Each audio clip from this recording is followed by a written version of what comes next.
Because yes, we are national leaders. Watumishi wa Mwenyezi Mungu, kwa unyenyekevu ningependa tusaidiane mambo fulani katika nchi yetu. Kwa unyenyekevu sana. Kuna mambo yanaendelea katika nchi yetu ambayo ni mambo inahitaji maombi kwa njia ya kipekee sana. Wale mmekuwa mkifuatilia siasa ya Kenya, sisi viongozi watu tumepewa nafasi kisiasa, hatujafikia ile kiwango watu wetu wangependa wafikie.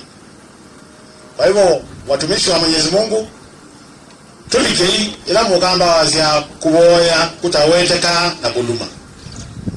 Tuboye mvi. Tuwe na point figures at anybody. But I think the leadership international, we have some room for improvement. We are not where we should be. Kwa wolote mondo chake moja ila zikolotete. Me and CNN na Kinengo, who are in our national leadership, we need to take the challenge and live up to the expectation of our people in terms of ensuring that they have development. Nimekuwa tabia ende ya kuembe siasa serikali bate kusizia kando na left. Na si watu akule si watu kwa tuweka tume na mbi. Kangu tanje. Lakini tukikuta mondo kama resultani ani wiba koti na hiyo akaosi ndano. Cheki kile kisa mondo kama resultani na hiyo wiba koti aiwa akaocha.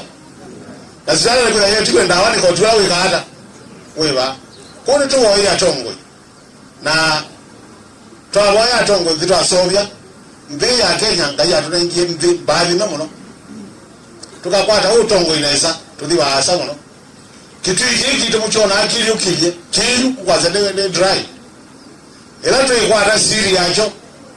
Mukona cha liba cha gwe yaki.